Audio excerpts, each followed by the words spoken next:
तुकारामाचे वडील बोल्लोबा हे पांडुरंगाचे निशिम्म भक्त होते.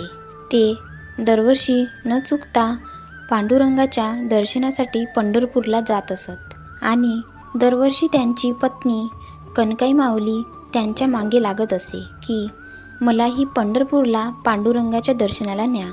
पण बोल्लोबा काही ऐकत नसत. ती आपल्या पतीला म्हणाली की जरी यावेळी तुम्ही मला पांडुरंगाच्या दर्शनाला नेले नाहीत तरी मी तुमच्या मागून येणारच.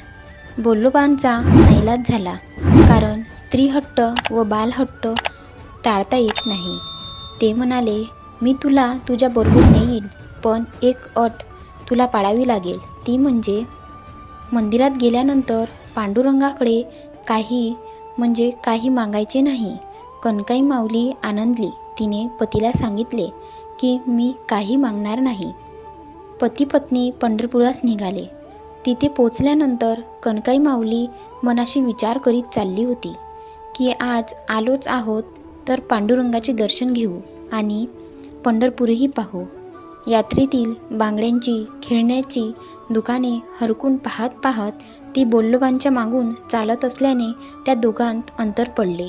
बोल्लोबा पुढे निघून गेले आणि कनकाई माऊली मागेच राहिली.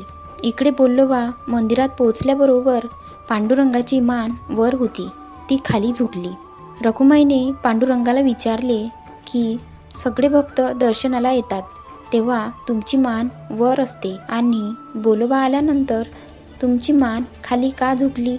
यावर पांडुरंगाने रखुमाईला उत्तर दिले की तो जो सावकार असतो ना, त्याचे आपण देणगिरी असतो आणि सावकार जेव्हा आपल्या घरी येतो तेव्हा आपली मान खाली झुकलेली असावी.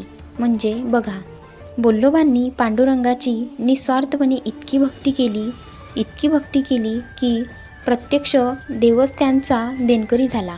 त्यांनी देवाची भक्ती केली पण त्यांच्याकडे कधी काही मागितलेच नाही. परमेश्वराची भक्ती करावी तर ही अशी. इकडे बोल्लोबा पांडुरंगाचे दर्शन घेऊन मागल्या दाराने बाहेर पडले आणि पुढल्या दाराने कनकाई माऊली देवळात आली. तिने पांडुरंगासमोर हात जोडले आणि एकटक देवाकडे पाहत राहिली. तो क्षण साधून पांडुरंगाने तिला विचारले, बोल, तुला काय पाहिजे? कनकाई माऊली विचारात पडली की आता काय करावे. पतीची आज्ञा तर मोडता येत नाही, पण मनुष्य मोठा हुशार प्राणी आहे बरं का. चातुर्य कुठे व कसे वापरावे हे त्याला बरोबर कळते.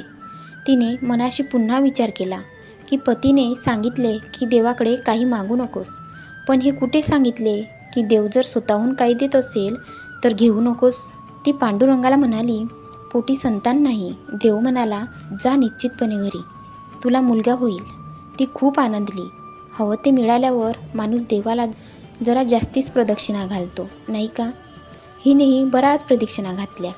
इकडे बोल्लोबा बाहेर वाट पाहत होते. त्यांच्या मनात विचार आला की आपल्या पत्नीला बाहेर यायला इतका वेळ लागला म्हणजे नक्कीच तिने देवाकडे काहीतरी मागितले असणार. असा विचार करीत असतानाच कनकाई माऊली समोरून येताना दिसली. तिने त्यांना देवळातला सगळा वृत्तांत सांगितला. ते सारे ऐकताक्षणीच बोल्लोबा तिला घेऊन देवळाकडे निघाले. पांडुरंगाकडे बोट दाखवून म्हणाले, याने तुला आशीर्वाद दिला ना की मुलगा होईल, मग त्याला सांग की पुत्र व्हावा ऐसा ज्याचा तिन्ही लोकी झेंडा. जर मला तू पुत्र देणार असशील तर तुझी भक्ती करणारा, श्वासागणिक तुझेच नाम जपणारा, अखंड निष्कामतेने व निस्वार्थीपणे तुझी सेवा करणारा आज्ञाकारक पुत्र दे. नंतर तुकोबारायांचा जन्म झाला, ज्यांच्या नावाचा डंका आजही वाजतोय. फळाची आशा धरून देवाची भक्ती कधी करू नये आणि काही मागण्याची वेळ आलीच तर अशी मागणी करावी. जय विठोबा माऊली. धन्यवाद.